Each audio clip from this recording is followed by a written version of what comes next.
Meu nome é Paulo Pirozzi, sou mastologista, professor da Faculdade de Medicina do ABC, do qual agradeço o convite da Sociedade Brasileira de Mastologia.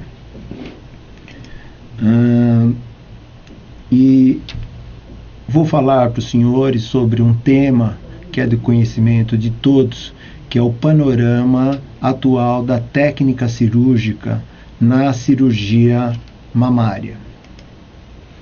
E para isso me fizeram 3 questionamentos.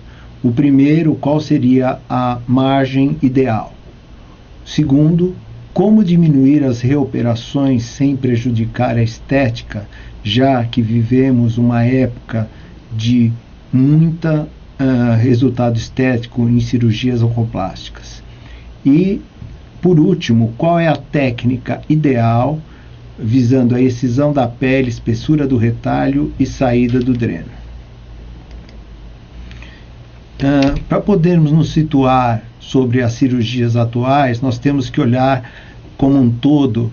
Vemos que, a partir da cirurgia conservadora, ela não tem mais do que 30 anos, né? Então, esse marco foi com Veronese em 1981, e de lá para cá as cirurgias evoluíram muito, tanto ficando menos radicais como mais estéticas. E vamos ter como objetivo para falar sobre a anatomia da mama, os limites cirúrgicos da mastectomia, o planejamento pré-operatório, o planejamento cirúrgico, a técnica cirúrgica em si, que é a cirurgia planejada, os tempos operatórios, espessura da pele, dreno cirúrgico e as nossas conclusões. Começando pela anatomia da mama, vocês sabem que a mama ela vai desde o folheto anterior da fáscia mamária até a aponeurose do peitoral maior. E a sua vascularização, 60% dela, são feitas pelos ramos mamários anteriores da artéria torácica interna e 30% pelos ramos da torácica lateral, esta ramo da axilar. Ainda temos ramo da torácica interna, que vai ser responsável pela irrigação do complexo areolo-papilar, saindo do segundo espaço intercostal.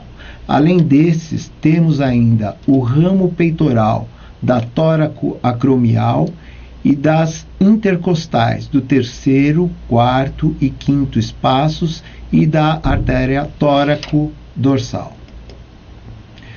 Essa aqui é um diapositivo mostrando isso que nós falamos, que são o primeiro e o segundo ramo que vem aqui para o complexo areolo-papilar, podendo corroborar tudo que falamos no slide anterior.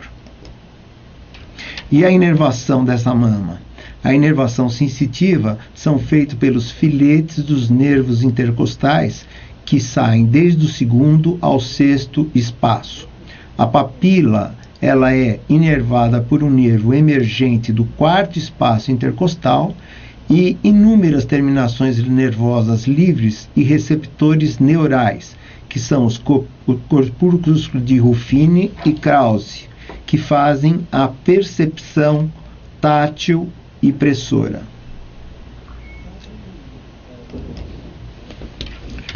E sua drenagem linfática podemos dividir em 3 porções: a porção superficial, a intramamária e a profunda.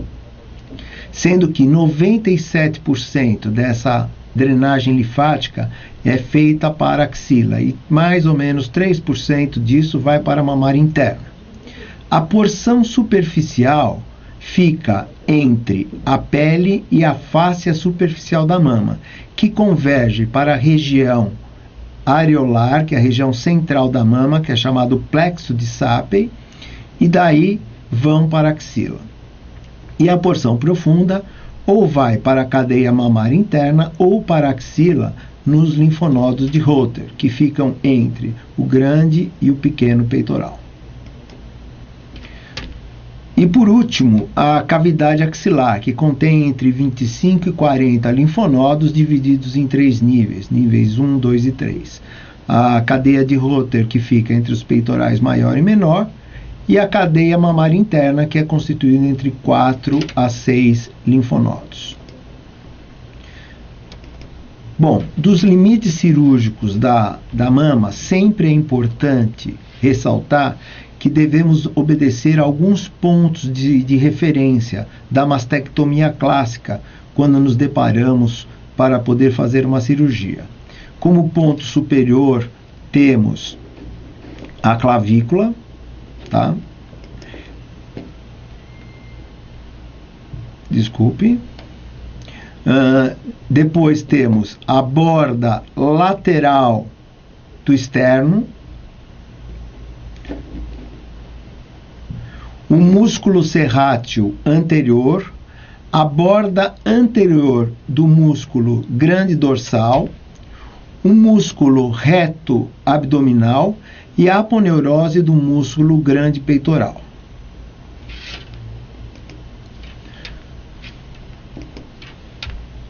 Acho que talvez essa seja a parte mais importante de toda a técnica cirúrgica, que é o planejamento operatório. É onde a gente vai fazer a marcação pré-operatória frente à localização do tumor para escolher a melhor técnica, visando deixar a melhor irrigação mamária para aquela incisão e obedecendo a forma da mama para ficar o mais próximo possível da mama contralateral. Aqui alguns tipos de incisões, que são incisões absolutamente estéticas, quando possíveis. E o planejamento cirúrgico em si, Vorra e colaboradores, em 2010, publicou esse trabalho falando de todo o planejamento cirúrgico, que vai desde o pré-operatório, com a forma da mama, a melhor técnica, quais são os benefícios e riscos frente a esta técnica que a gente adotou. O consentimento livre e esclarecido é uma coisa muito importante para os senhores não esquecerem. E no intraoperatório, o posicionamento da paciente, a marcação, a irrigação mamária, a incisão da pele, a dissecção, se ela vai ser feita com bisturi frio, com bisturi quente ou tesoura, sempre lembrando que bisturi quente próximo à pele é muito complicado para evitar abrasões, e manter sempre uma uniformidade dessa espessura da pele, fazer uma hemostasia rigorosa. E o final do pré-operatório, do intraoperatório, é a verificação se houve dano no plexo dérmico profundo, exposição da derme, remoção da glândula, reposicionamento da mama na posição mais anatômica possível, preservando a prega inframamária. E depois o término em si da cirurgia. Nunca se esquecendo dos cuidados da peça remanescente da glândula do retário, exposição da derme e evidência de diatermia na pele.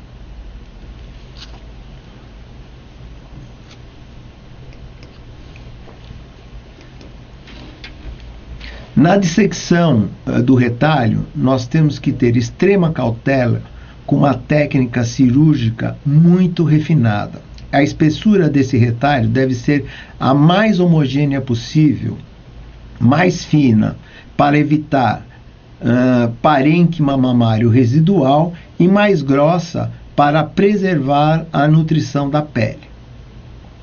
E o CAP deve também ter uma espessura quando preservado, e nunca nos esquecermos de fazer a congelação dessa região retroareolar.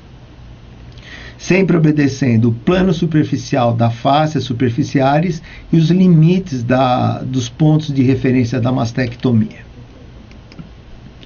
Então aqui temos um exemplo de espessura de pele, né? E essa espessura de pele depende do tipo de paciente, ela sempre tem que ser deixada entre meio a 1 centímetro. Aqui nós temos uma foto com uma mastectomia preservadora de pele de complexo areolo-papilar, mostrando um retalho bem homogêneo. Aqui outra mostrando também um retalho bem homogêneo, exposição do músculo. E na técnica cirúrgica da mastectomia em si, podemos ter alguns tipos de incisão, que é elíptica, transversa, oblíqua, né? Ou arredondada, né? A incisão pode ser arredondada, dependendo da localização tumoral, visando obedecer os preceitos da radicalidade oncológica e preparo da reconstrução planejada. Os retalhos dermogordurosos devem obedecer, como já falado, entre meio a 1 centímetro no plano da fáscia superficial da mama. Podemos usar bisturi de secção com bisturi frio, elétrico ou tesoura. Quando você faz uma mastectomia preservadora de pele, Sacchini e colaboradores verificou que a variação das taxas de necrose parcial ou total da pele dependem da técnica cirúrgica e não do tipo da cirurgia escolhida, depende da técnica do próprio da pessoa que faz a cirurgia. Então a taxa de recorrência também vai depender de vários fatores que não vão ser só atribuídos à preservação da pele.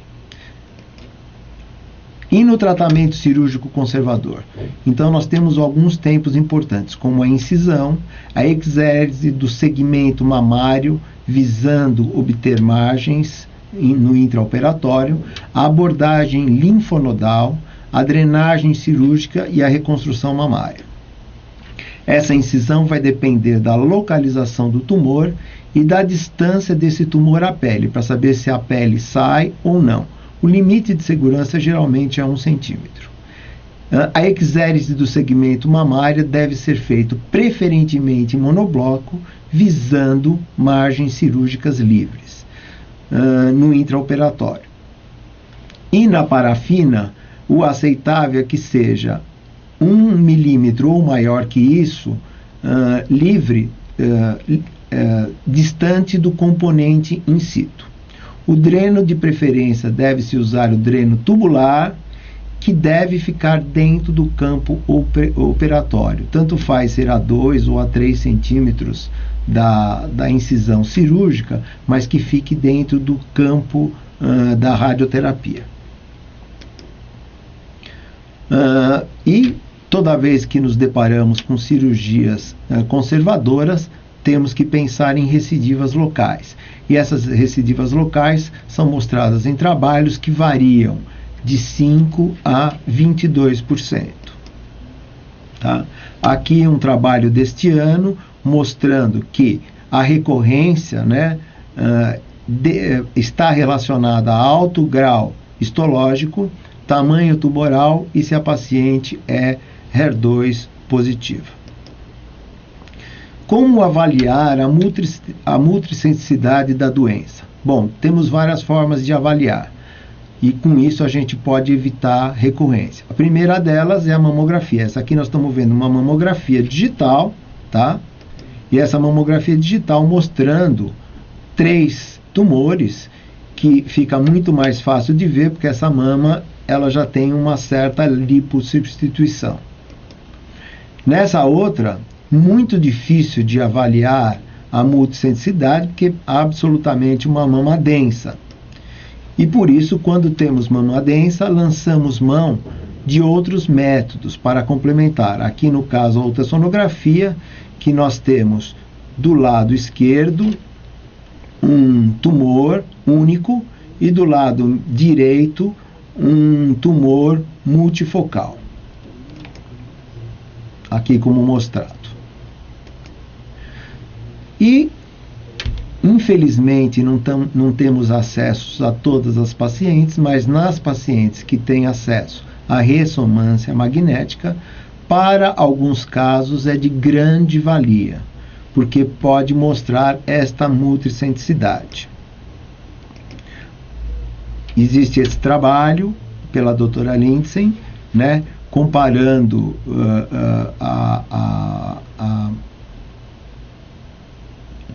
a ressonância magnética, né, do estudo COMIS, né, que ainda não mostrou efetividade. Isso foi mostrado no nosso último congresso brasileiro pela doutora Cristiane Kuhl, para tomar muito cuidado com a ressonância magnética, que pode levar a mastectomias desnecessárias.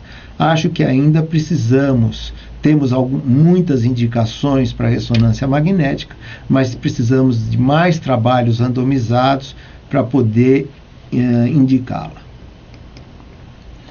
O que fazer com margem exígua na parafina? Este é um problema que nós temos muito frequente em nossos consultórios, na faculdade, porque eu acho que esse termo exígua deixa o mastologista muito na parede, porque na verdade margem exígua para mim é uma coisa, para o patologista é outra.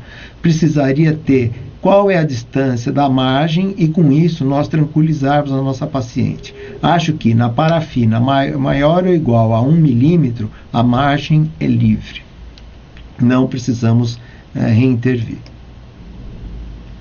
Aqui nós temos um caso de recidiva local após tratamento conservador, que é um efeito absolutamente indesejado, tanto pela paciente quanto pelo médico. E, nesses casos, às vezes temos que optar por uma mastectomia de resgate. Então, para terminar para os senhores, respondendo às perguntas, qual é a margem ideal? Pelo menos na parafina, 1 milímetro. Como diminuir as reoperações sem prejudicar a estética? Eu acho que a gente tem que conciliar com a melhor técnica, um bom pré-operatório pedindo exames para poder avaliar bem a extensão da doença. Qual a técnica ideal? Excisão de pele, espessura do retalho e saída do terno. Excisão da pele nós já falamos, de meio a 1 centímetro, e a excisão da pele bem na direção do tumor, espessura do retalho de meio a 1 centímetro e a saída do dreno próximo à incisão. E para concluir, temos que a técnica depende do tipo da cirurgia proposta. Com o advento da oncoplástica, aumentaram muito o número de propostas cirúrgicas, mas todas visam a remoção completa do tumor com área de tecido sadio ao redor e aspecto cosmético aceitável. Obrigado.